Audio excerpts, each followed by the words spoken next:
প্রিয় প্রণয়িনী লিখেছেন জান্নাত নুসরাত। পর্ব ৩৬। চোখ বন্ধ করার পূর্বে মানবী হাসল একটু। সেই হাসির সাথে নিভে গেল তার সকল মনির দুঃখ। বৃষ্টির পানিতে ধুয়ে গেল মনির ভেতরে জ্বলতে থাকা আকাশছুমো কষ্ট।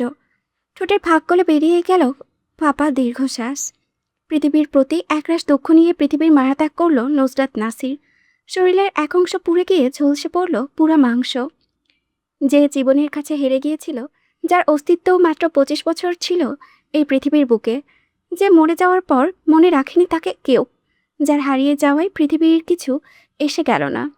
আকাশের বুক থেকে শুকতারা হারিয়ে যায়, তেমনি করে হারিয়ে গেল নুসরাত নাসির। ঠোঁটের কোণে ঠেকে রইল বিষাদের হাসি।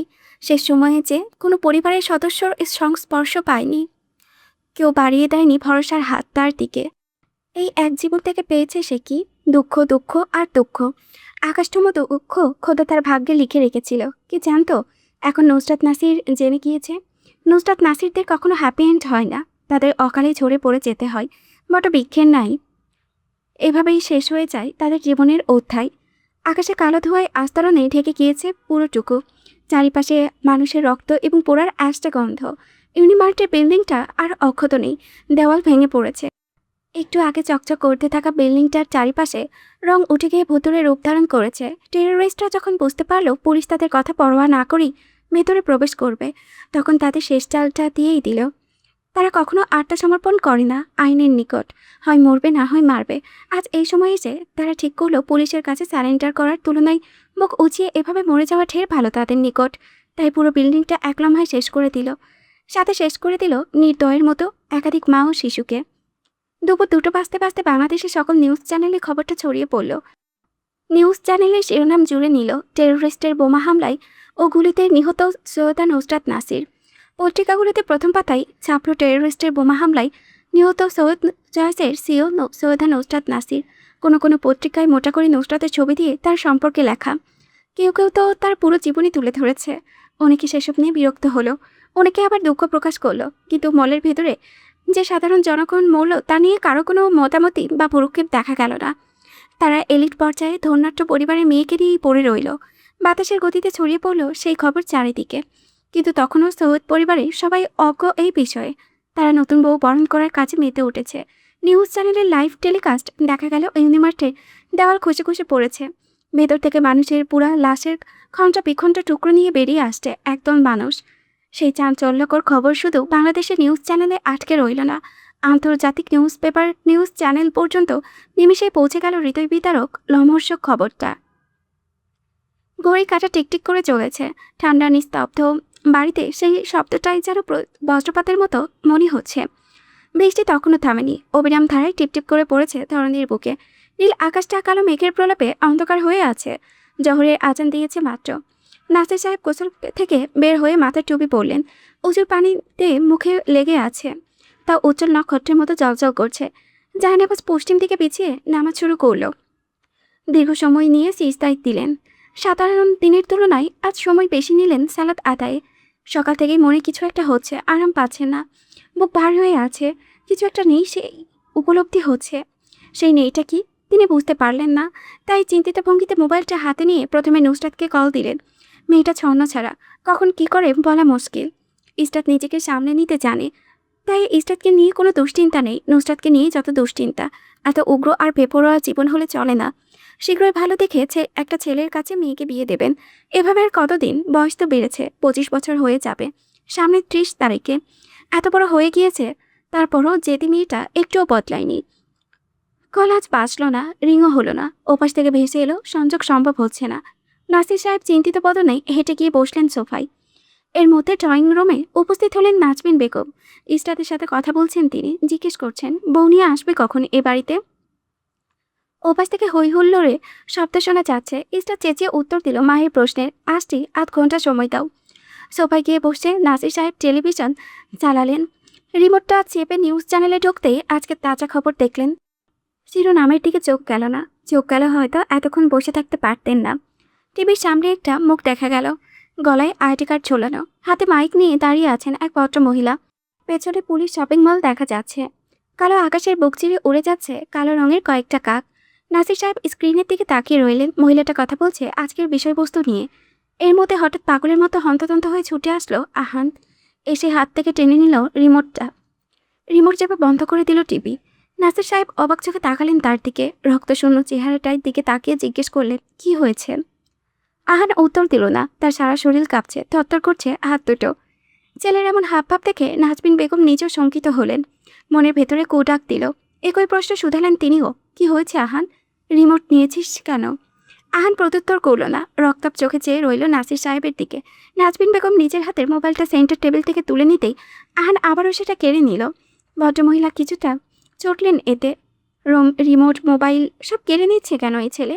কিছু বলতে নিবেন, এর মধ্যে ল্যান্ডলাইনে কল আসলো। নাসির সাহেব উঠে দাঁড়ালেন। আহান আটকানোর চেষ্টা করল, কিন্তু গরম চোখের তোপে পড়ে আর সেই সাহস হলো না। ফোন কানে লাগিয়ে নাসির সাহেব সালাম করলেন। আসসালামু আলাইকুম, কি বলছেন? ওপাশ থেকে তৎপর গলা ভেসে এলো এক লোকের। ওয়ালাইকুম সালাম, মিস নুসরাত নাসিরের বাবার সাথে কথা বলছি? জি হ্যাঁ, বলুন, কিভাবে সাহায্য করতে পারি? ওপাশে লোকটা দুঃখ প্রকাশ করলো, সাহায্যের কথা উড়িয়ে দিয়ে বলল, আমি নুসরাত নাসিরের ক্লায়েন্ট। খবরটা আমি পেয়েছি। আপনাদের এই দুঃখের সময় আমি উপস্থিত হতে পারিনি, তাই খুবই দুঃখিত। জানি খুব কষ্টের সময় পার করছেন, কিন্তু তাড়াতাড়ি এই শোক যাতে কাটিয়ে উঠতে পারেন সেই দোয়াই থাকবে। আজ তাহলে রাখি। নাসির সাহেব হতভম্ব হয়ে দাঁড়িয়ে রইলেন। লোকটা কিসের জন্য দুঃখ প্রকাশ করছে তার কোনো কারণই খুঁজে পেলেন না। গাড় ঘুরিয়ে পেছনে দাঁড়ানো একবার আহান ও নাজবিন বেগমকে দেখলেন। মোবাইলটা কেড়ে নিয়ে এখনও ঠায় দাঁড়িয়ে আছে। দুয়ে দুয়ে চার মিলাতেই কিছু একটা খটকা লাগলো। তাই ফোন রেখে দিয়ে সরাসরি প্রশ্ন করলো আহানকে, কি হয়েছে আহান, খুলে বল। নাজবিন বেগম আতঙ্কিত চোখে তাকালেন আহানের দিকে। আহান তখনও নিশ্চুপ। আহান, কি হয়েছে তুই বলবি? আহান একবার তাকালো মেজো মায়ের দিকে। ভদ্রমহিলা শঙ্কা নিয়ে তার দিকে তাকিয়ে আছে। ঠোঁট টিপল সে। চোখের তারা চলচল করে উঠল। নাজবিন বেগমের প্রশ্নাত্মক চাহনি এড়িয়ে গিয়ে হাত চেপে ধরল সে। তারপর অনাকাঙ্ক্ষিত সেই খবরটি দিল, ছোট আপু আর নেই আমাদের মাঝে। মেজো বাবা। নাসির সাহেব বিশ্বাসই করতেই পারলেন না। আহানের কথা উড়িয়ে দিলেন বাতাসে। তার হাত থেকে রিমোট টেনে নিয়ে টিভিটা অন করলেন। নাজবিন বেগম তখনও মনে মৃদু আশা নিয়ে দাঁড়িয়ে। টিভিতে সেই সময় সাংবাদিক বলে উঠলেন, অত্যন্ত দুঃখের সাথে জানানো হচ্ছে যে বোম ব্লাস্ট বিজনেস ওয়ার্ল্ডের সফল ব্যবসায়ী সৈয়দা নুসরাত নাসিরের মৃত্যু হয়েছে। তার ডেড বডি মাত্রই সিটি সিলেট হাসপাতালে নিয়ে যাওয়া হয়েছে। তারপরে স্ক্রিনে ভেসে উঠল নুসরাতের হাসিমাখা চেহারাটা। নাসির সাহেব স্থির দাঁড়িয়ে থাকতে পারলেন না। ধপ করে বসে পড়লেন সোফার ওপরে। আর নাজমিন বেগম, তিনি খবরটা দেখার পর চৈতন্য হারিয়ে ঢলে পড়েছেন আহানের গায়ের উপরে। পৃথিবীর এক কোণে মরে যাওয়া নুসরাত নাসিরের জন্য পৃথিবী থমকে থাকলো না। বিকেল ৩টার আশপাশ স্পর্শ করতেই সবকিছু ঠান্ডা হয়ে গেল। এতক্ষণের হই হুল্লোড়ে থেমে গিয়েছে। আকাশ হয়তো আজ খুব অভিমান করেছে, তাই থেকে থেকে কেঁদেছে। সকাল থেকে সূর্য দেখা মিলছে না। শীতের দিনে এমন আরাষ্টিয়া মেঘের কারণে কি ভাবা মুশকিল। অনেকে বলল সকাল থেকে এই মেঘলা পরিবেশ দেখে ধারণা করেছে খারাপ কিছু একটা হবে। আর দেখো, এখন খারাপ কিছু হয়ে গেল। হাসপাতালের ভেতরে এখনও পর্যন্ত যতজন রোগী নিয়ে আসা হয়েছে তাদের কারোরই শরীর অবশিষ্ট নেই। কারো হাত আছে পা নেই, কারো আবার মাথা নেই, শরীর আছে। কারো তো শুধু মাংসখণ্ড পাওয়া গিয়েছে। তাদেরকে কিছু কিছু নতুন হওয়া নারী ডক্টর বমি করে ভাসিয়ে দিচ্ছেন। বিকেলে ৩টা ঘড়ির কাটায় বাঁচলেও ধরনের বুকে যেন সন্ধ্যার শেষ প্রহর নেমে এসেছে। কিছু সময়ের জন্য বৃষ্টি থেমে গিয়ে ধুম করে আবারও বাড়িধারায় নিয়ে তারা পতিত হয়েছে। সেই বৃষ্টিতে ভেজা শরীর নিয়ে সৈয়দ বাড়ির অধিকাংশ মানুষ এসে হাজির হয়েছে হাসপাতালের অভিমুখে। সকলের চেহারায় কান্না ভেঙে পড়েছে। চোখে মুখে বিস্ময়। অনাকাঙ্ক্ষিত ঘটনায় সকলের আত্মার পানি শুকিয়ে গিয়েছে। মেহেরুন্নেসার মৃত্যুর পর হাসপাতালে করজোড়ে পা পড়েছে ইসরাতের এই দ্বিতীয়বারের মতো। ফিনাইলের গন্ধ নাকে এসে ঠেকেছে। চারিদিক থেকে ভেসে আসছে মানুষের কান্নার হাহাকারের শব্দ। করিডর দিয়ে যেতে যেতে শত মানুষের হাহাকার আর আর্তনাদ কানে আসলো ইসরাতের। চোখ দুটো ভরে উঠল। হাতের তালুতে মুছে নিল। নির্জীব নিষ্পৃহ বদনে এগিয়ে গেল রিসিপশনের দিকে। একজন সাদা কাপড় পরিহিত ভদ্রমহিলার কাছে জানতে চাইল নুসরাতের কথা। ভদ্রমহিলা বললেন, লাশের নাম কি? কান্নায় ভেঙে পড়া ইসরাত এক মুহূর্তের জন্য থমকালো। একটু পূর্বে জীবিত থাকা মেয়েটা এখন লাশ হয়ে গেছে। যে গম্ভীর গলায় পুলিশ স্টেশনে বসে ধমকে এসেছিল আহানের নব স্ত্রীকে। পৃথিবীর কাছে সে মৃত লাশ। তার কোনো অস্তিত্ব নেই এই পৃথিবীতে। যার শেষ সময়ে কেউ তার পাশে ছিল না, কেউ তার হাত চেপে ধরেনি, কেউ ভরসা জোগায়নি। নুসরাতের কেন পৃথিবীতে এত দুঃখ পেতে হয়? তারা কখনো কেন অমৃতের মতো সুখী হতে পারে না? তার মনের ভিতরে একরাশ অভিমান জমিয়ে রেখে পাড়ি জমায়। শেষ সময়ে সেই অভিমানও প্রকাশ করতে পারে না। এভাবে অভিমান মনে চাপা রেখে হাজারো নুসরাত নাসির হারিয়ে যায়। কেবিনের দরজা ঠেলে ভেতরে ইসরাত প্রবেশ করতেই গায়ে কাটা দিয়ে উঠল। পুরো শরীর পুড়ে গিয়ে মাংস খসে খসে পড়েছে দেহ হতে। বেচারা বোঝার জো নেই। পুড়ে যাওয়া শীর্ণ হাতের মধ্যে সেলিন ব্র্যান্ডের ব্রেসলেট জ্বলজ্বল করেছে। কাপড় নামে চামড়ার সাথে লেগে গিয়েছে। শেষ নিঃশ্বাস ত্যাগ করার সময় কতটা কষ্ট হয়েছে মানবীর তা ভাবতে গিয়ে ইসরাতের শরীর কাটা দিল। দু হাতের আঁচলায় টেনে নিল শীর্ণ দেহটা। গায়ে জড়িয়ে নিয়ে হাউমাউ করে কেঁদে উঠল। মনে হলো গলার ভেতর হাজারটা কাঁটাকেও বেঁধে দিয়েছে। কণ্ঠস্বরটা গলায় আটকে যার কথা বলতে গিয়ে বিমর্ষ গলায় চিৎকার করে উঠল, এই এই শুনতে পাচ্ছিস বোন আমার? শোন শোন, তাকা, এই তাকা আমার দিকে। কি হয়েছে তোর? চোখ খোল। এমন শুয়ে থাকিস না, দেখ দেখ এদিকে তাকা। আমার খুব কষ্ট হচ্ছে। চোখ খোল সোনা, হাস, একটু হাস। ইসরাতের চিৎকারে কেঁপে উঠল পুরো কেবিনটা। ইসরাত বুঝতে চাইল না নুসরাত আর নেই। গা ধরে ঝাঁকালেও ডাকলো অবিরত। বাইরে এসে মাত্র দাঁড়ানো মিম্ময় বয়ে হকচকিয়ে উঠেছিল ইসরাতের আর্তনাতে। এর মধ্যে দেখতে পেল আরেকটা পাগল হুড়মুড়িয়ে ঢুকেছে কেবিনের ভেতরে। চোখ দুটো লাল হয়ে আছে পাগলটার। মানুষ বলে পুরুষ মানুষ কাঁদে না। কি বলেছে পুরুষ কাঁদে না? এই তো সৈয়দ বাড়ির বাউন্ডারে হাজারটা প্রেম করা ছেলেটা কাঁদছে, হাউমাউ করে কাঁদছে, চিৎকার করে শরীর ধরে ঝাঁকাচ্ছে মেয়েটার। এই বেঈমান, তুই বলেছিলি না আমাদের ফাঁকি দিবি না কখনো, কখনো আমাদের একা করে পালিয়ে যাবি না। তাহলে একা করে কোন সাহসে গেলি? চোখ খোল, কোন সাহসে তুই আমাদের ছেড়ে গিয়েছিস? তোকে এই অধিকার কে দিয়েছে? চোখ খোল নুসরাত, তাকা আমার দিকে একবার। অভিমান করেছিস আমার সাথে? অভিমান করিস না। ইরহামের গলার কাছে কথা পাকালো। পুরা অটল মুখটায় একাধিক চুমু খেলো। মুখটায় দু হাতের আঁচলাই ভরে নিয়ে নতুন উদ্যমে ঝাঁকালো। বোন আমার, চোখ খোল। অভিমান করে এভাবে ছেড়ে চলে গেলি তুই? এই অসভ্য বেয়াদব, চোখ খোল। ইসরাতের বুকের পাশটা শূন্য ফাঁপা। ইরহামের মতো গায়ে চড়িয়ে অসংখ্য চুমু খেলো সেও। নিস্তেজ হয়ে পড়ে থাকা মানবীকে ডাকলো, বোন আমার, এই এই দেখ বুকটা জ্বালা করছে। চোখ খোল। তুই না আমার বোন, এত অভিমান করেছিস কেন? অভিমানই করেছিস বলে চলে যাবি? ইসরাতের ডাকে ইরহামের চিৎকারে নিস্তেজ নুসরাত সোজা হলো না, হেসে উঠল না, প্র্যাঙ্ক করছি বলে ঠাট্টা করলো না, টেনে নিল না ভাই বোনকে বুকের কাছে। পড়ে রইল সাদা কাপড়ে মুড়িয়ে পেটের মধ্যে, এক জায়গায় একদম নিস্তব্ধ। উঠে বসে অভিযোগ করলো না আর। নুসরাতের পৃথিবীর প্রতি কোনো অভিযোগ থাকে না, কারো প্রতি কোনো অভিযোগ থাকে না। তারা হাজার অভিমান অভিযোগ মনের ভেতরে চেপে দুনিয়া ছেড়ে যায়। কেবিনের বাহিরে দাঁড়িয়ে নিঃশব্দে চোখ মুছলেন শোয়েব সাহেব। শোয়েব সাহেব মেয়েকে বাড়ি নিয়ে যাওয়ার জন্য প্রস্তুতি নিচ্ছেন। যত তাড়াতাড়ি সম্ভব তত তাড়াতাড়ি জানাজা পড়াতে হবে, না হলে এতে লাশের কষ্ট বাড়ে। নিচের শেষ ঠিকানায় যত তাড়াতাড়ি পারা যায় তত তাড়াতাড়ি রেখে আসা উচিত। চোখ দুটো লাল হয়ে আছে।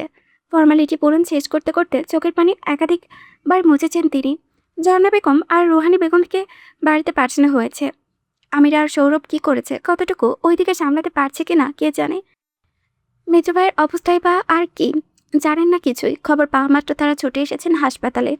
শহীদ সাহেব রিসিপশনালিস্টের কাছে জানতে চাইলেন মেয়েকে বাড়ি নিয়ে যেতে পারবো কখন।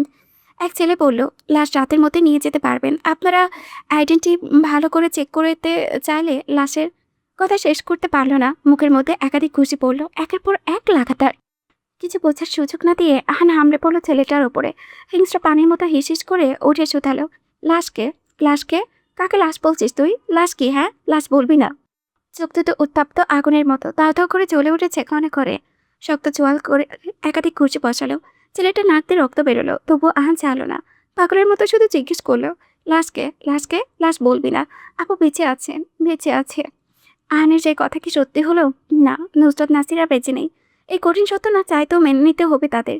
শহীদ সাহেব সংবিত ফিরে পেতেই ছেলের কাঁধ ধরে টেনে ছাড়ানোর চেষ্টা করলেন, কিন্তু বয়স্ক লোকটা মাত্র তাবড়া হওয়া শক্তির সাথে পেরে উঠলেন না। ডক্টররা ছুটে এসে টেনে হিঁচড়ে আহানের থেকে ছেলেটাকে বাঁচালো।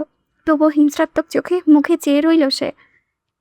পারলেই চাপিয়ে পড়বে, এতটাই অ্যাগ্রেসিভ আর উত্তেজিত হয়ে উঠল সে। শেষে ইঞ্জেকশন পুশ করে বেড রেস্টে রাখা হলো তাকে। ইসরাতের হাজারোটাকে সারা দিল না নুসরাত। উঠে বসলো না, গম্ভীর বলল না, রঙ্গলীলা করছিস দুটো, চুপ, প্যান প্যান করে মরে যাচ্ছে। আমি কি মরেছি? এত হেদিয়ে মারছিস কেন, ন্যাকা মেয়ে মানুষ।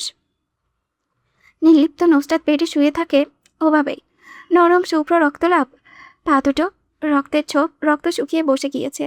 নাকের নোজ রিংটা সব সময়ের মতো জলজল করে জানান দিচ্ছে না, কেমন রং, কালো রং ধারণ করেছে। মুখ চৌচির হয়ে আছে, লাবণ্যতা নেই, নেই কষ্টের ছাপ। ইসরাত কেঁকে উঠল মুখটার দিকে নির্মিশেষে, গাল বেয়ে গড়িয়ে পড়ল এক দুপুরটা পানি। খুব করে বলতে ইচ্ছে হলো, বারে স্বার্থপরের মতো সবকিছু থেকে মুক্তি নিয়ে নিলি তুই। কই, আমার তো একটা শেষ আবদার রাখলি না। আর চাপিয়ে দিয়ে গেলে দুজন মানুষের ভার, সে মানুষ দুটোকে আমি সামলাবো কিভাবে? আগে শিখিয়ে দিয়ে যেতে কিভাবে ওদের সামলাবো, তারপর না হয় বাড়ি জমাতে। লজ্জা করে না একা আমাকে এইভাবে মাঝ সমুদ্রে ফেলে যেতেছে?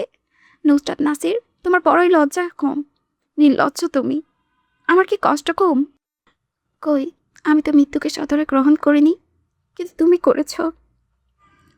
আমার ঘাড়ে গুরুদায়িত্ব ঝুলিয়ে দিয়ে তুমি পৃথিবী থেকে পালিয়ে গেলে। কেন এটা করলে তুমি? তোমার কি একবারও আমার কথা মনে হয়নি? দুটো মানুষের কথা মনে হয়নি? তারা তোমাকে হারিয়ে কিভাবে বাঁচবে সেটা বুঝলে না?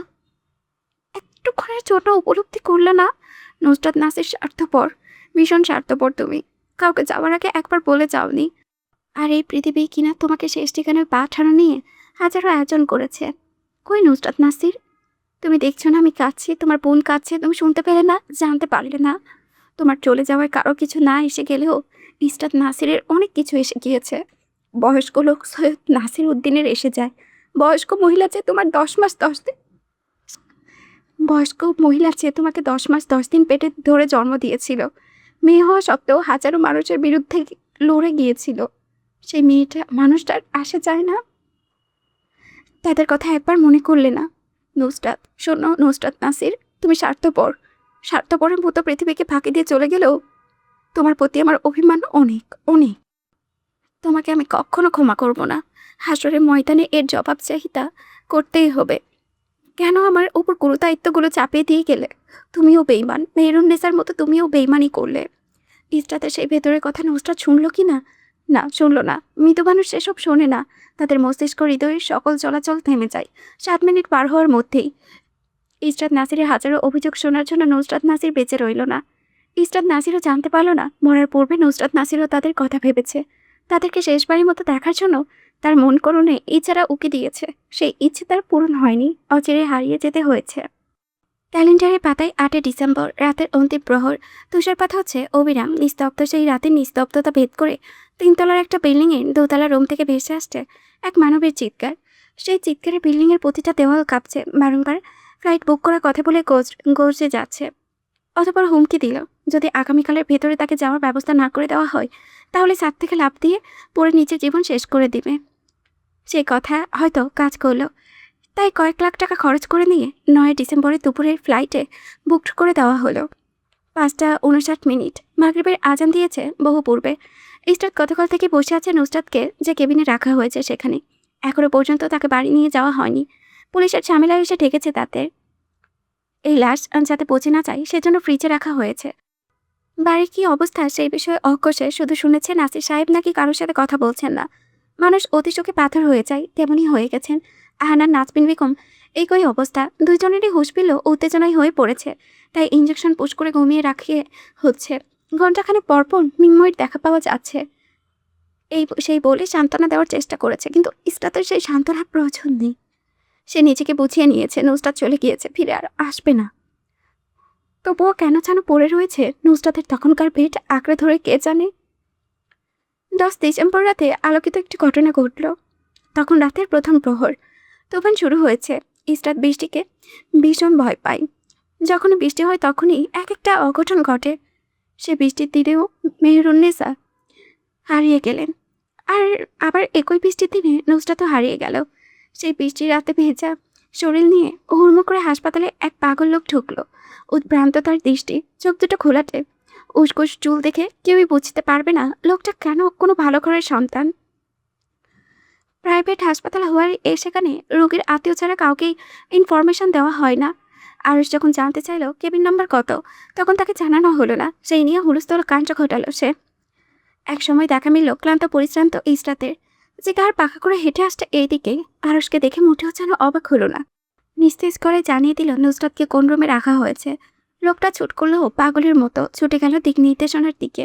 কিন্তু তাতে ভুরুক্ষেপহীন ইসরাত। খই বেঁচে ছিল যখন, তখন তো এমন করে ছুটে আসলো না।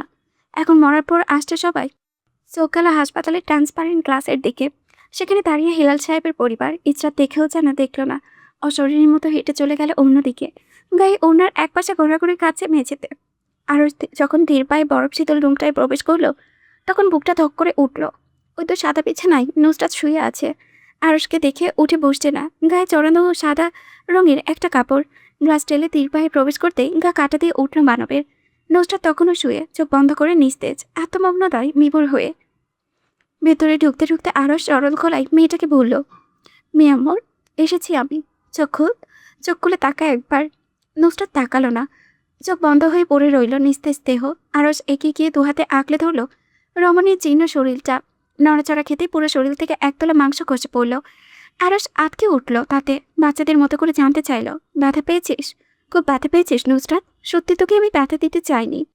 আরশের কথার কোনো প্রত্যুত্তর আসলো না। ঝলসে যাওয়া চেহারার দিকে তাকিয়ে নীরব কয়েক পল কাটল। আরশ ঢোক গিলল। গলার কাছে কথাগুলো তলা পাকিয়ে যাচ্ছে। হৃৎপিঞ্জরে দমাদম শব্দ হচ্ছে। কিছু একটা বলতে গিয়ে আবারও আটকে যাচ্ছে সে।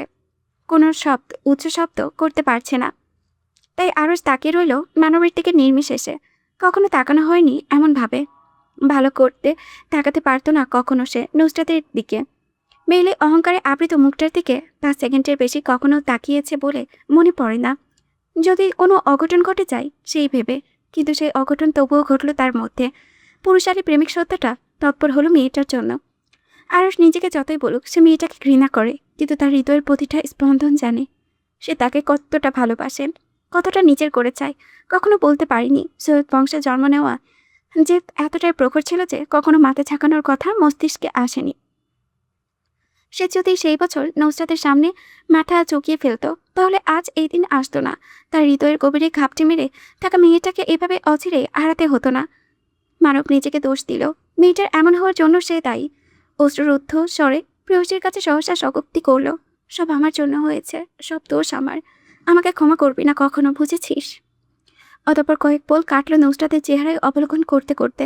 বাইরে ধুম বৃষ্টি হচ্ছে, বিদ্যুৎ চমকাচ্ছে। শীতের প্রখরতায় পাতলা শার্ট পরিহিত আরশের ব্রিটিশ পুরুষদের মতো উঁচু নাক লাল হয়ে আছে, ঠোঁট দুটো একই সাথে রক্তাপ। আসমিক সেই চির নিস্তব্ধতা ভেদ করে ভেসে এলো মানবের কঠিন অশ্রুরুদ্ধ স্বরের সহজ ভালোবাসার স্বীকারোক্তি।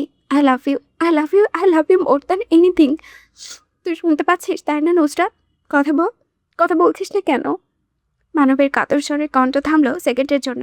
সে জানতে পারল না তার প্রেয়সী শেষ নিঃশ্বাস ত্যাগ করার পূর্বে এই শব্দগুলো শুনতে চেয়েছিল।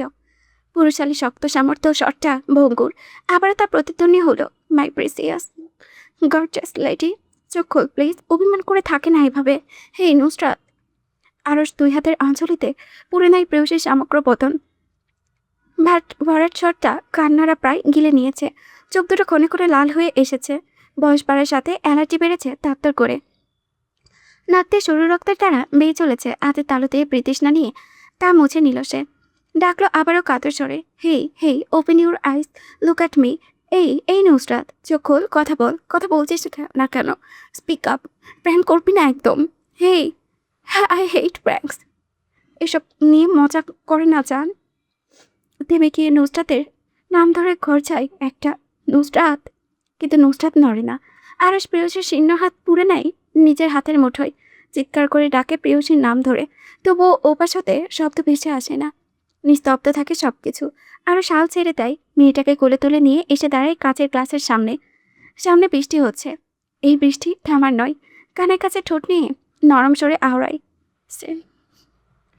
You know not Nusrat, how much I hate you, I hate you. আরও থামে, শ্বাস নেয়। শীতল স্বরে নমনীয় সাথে ডাকে নুসরাতকে। অবিরাম ডেকে চলে মেয়েটাকে। ওপর পাশে তখনও নির্লিপ্ত।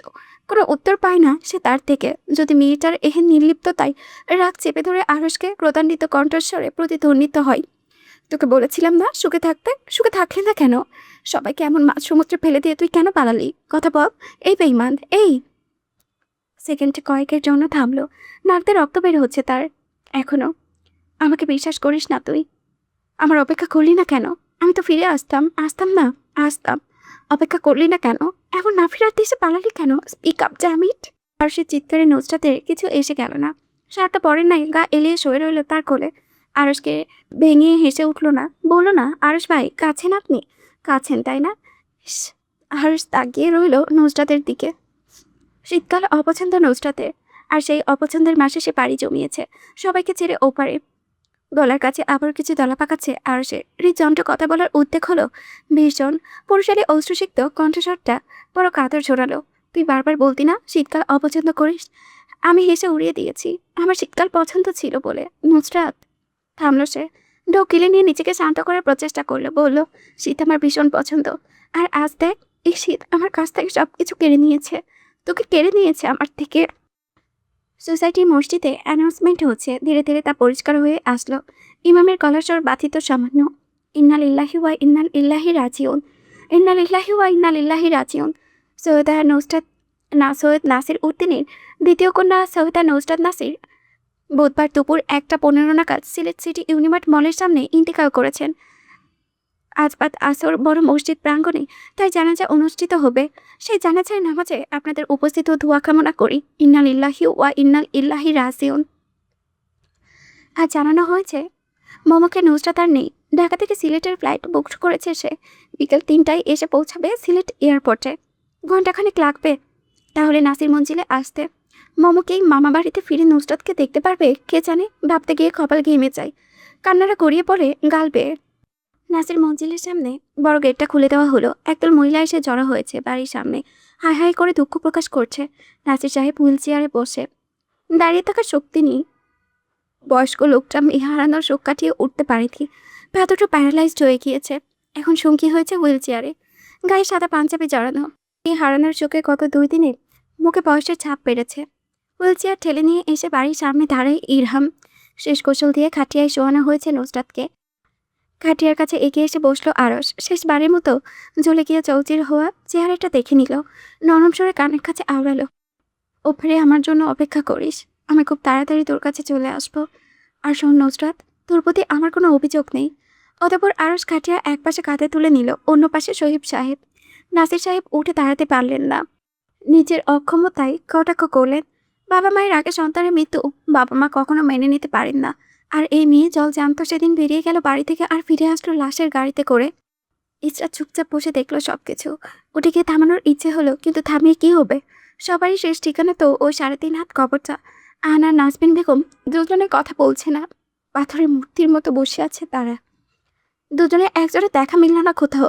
গেট দিয়ে খাটিয়া নিয়ে বেরিয়ে যেতে দেখা গেল জাহিন আর শোয়েব সাহেব আর শহীদ সাহেবকে। কনে কনে চোখের পানি মুছছেন পাঞ্জাবির হাতের সবাই। তাদের অনুসরণ করে এগিয়ে চলেছেন নাসির সাহেব আর ইরহাম। পেছনে শুধু পড়ে রইল ইসরাতের শূন্য দৃষ্টি আর খালি বাড়িটার হাহাকার। I am so sorry for everything. আজকে ভয়েস ওভার করাটা অনেক বেশি কষ্টের হয়ে গিয়েছিল, অ্যান্ড আমি জানি আপনারা বুঝবেন আমি কেন এই কথাটা বলছি।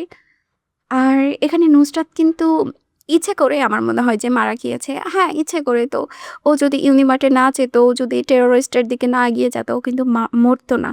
বাট আমার কাছে মনে হয় যে অবভিয়াসলি ইটস ওকে, নুসরাতের জন্য এটা ঠিক আছে। কেন ঠিক আছে? ও কিন্তু গত 5 বছর ধরে অনেক কষ্ট পেয়েছে, এই সেই হ্যান ত্যান। যাই হোক ভাই, একটা মানুষ যখন কষ্ট পায় না তখন নিজের জীবন এত এত তুচ্ছ মনে হয়।